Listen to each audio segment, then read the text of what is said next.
চারটা আর্য সত্যকে উদ্ঘাটন করার মাধ্যমে মূলত গৌতম বোধিলাভ করে বুদ্ধ নামে অবহিত হন। তো এই চারটা আর্য সত্যকে বলা হয় দ্য ফোর নোবেল ট্রুথ। এর মধ্যে প্রথম আর্য সত্য হচ্ছে দুঃখ, সাফারিং। দ্বিতীয় আর্য সত্য হচ্ছে দুঃখের কারণ, দ্য অরিজিন অফ সাফারিং। তৃতীয় আর্য সত্য হচ্ছে দুঃখের নিরোধ বা নির্বাণ, রিমুভাল অফ সাফারিং। এবং চতুর্থ আর্য সত্য হচ্ছে দুঃখ নিরোধের উপায়, the way of the removal of suffering.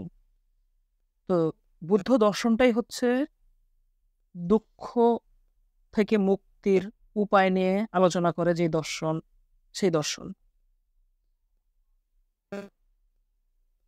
তো বুদ্ধের প্রথম আবিষ্কৃত আর্য সত্য হচ্ছে সর্বম দুঃখম দুঃখম, জগৎ দুঃখময়, এই সংসারের সকল কিছুই দুঃখময়, জীবজীবন নিরবিচ্ছিন্ন দুঃখে পূর্ণ, জন্ম জরা বিচ্ছেদ এবং মৃত্যু অর্থাৎ যা কিছু আসক্ত প্রসূত তাই দুঃখ। দুঃখ হলো মানব অস্তিত্বের নিত্য সাথী। জীবনে আমরা যে জিনিসকে সুখ বলে মনে করি সেই সুখ ক্ষণস্থায়ী এবং পরিণামে দুঃখই ডেকে আনে। কেননা বুদ্ধ পরিষ্কারভাবে বলছে জীবজীবনে যে আপাত সুখের উপস্থিতি লক্ষ্য করা যায় তা হচ্ছে দুঃখেরই নামান্তর। অবিদ্যাগ্রস্ত জীব যথার্থ সুখের পরিচয় জানতে পারে না।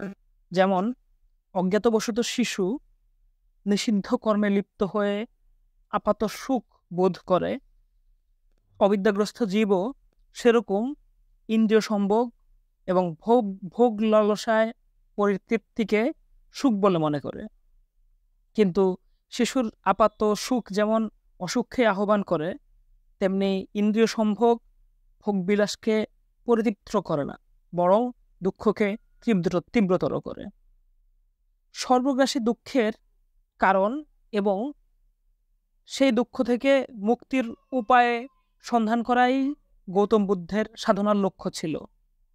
জীবন দুঃখময় এবং দুঃখের কারণ আছে, দুঃখের নিরোধ করা সম্ভব এবং দুঃখ রহস্য উদ্ঘাটনের মধ্য দিয়েই বুদ্ধত্ব লাভ করছিলেন।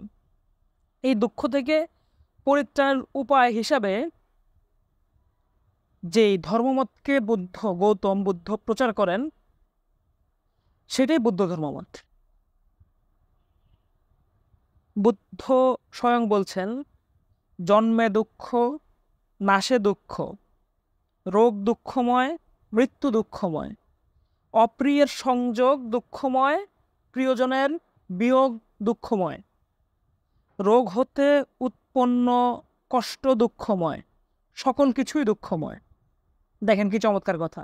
জন্মে দুঃখ, নাশে দুঃখ, রোগে দুঃখ, মৃত্যুতে দুঃখ, অপ্রিয়ের সংযোগ দুঃখময়, প্রিয়ের বিয়োগ দুঃখময়, রোগ হতে উৎপন্ন কষ্ট দুঃখময়, সকল কিছুই দুঃখময়।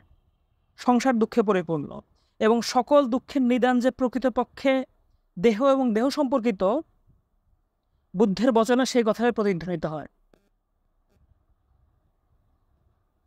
বুদ্ধ বলতেছেন প্রিয় কিংবা অপ্রিয় কোনো কিছুতেই অনুরক্ত হইও না, কারণ প্রিয় বস্তুর অদর্শন এবং অপ্রিয় বস্তুর দর্শন উভয়ই দুঃখজনক।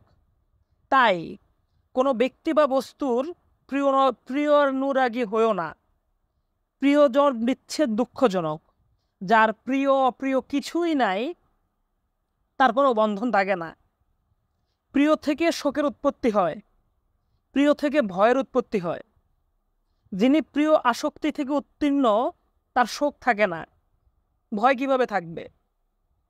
প্রেম থেকে, আসক্তি থেকে, কাম থেকে, বিষয় বাসনা থেকে, তৃষ্ণা থেকে সুখের উৎপত্তি হয়। প্রেম, আসক্তি, কাম, তৃষ্ণা, বাসনা থেকে ভয়ের উৎপত্তি হয়।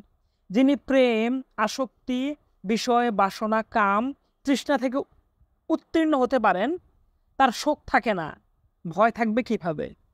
ধর্মপদ প্রিয়বর্গ 5 থেকে 8।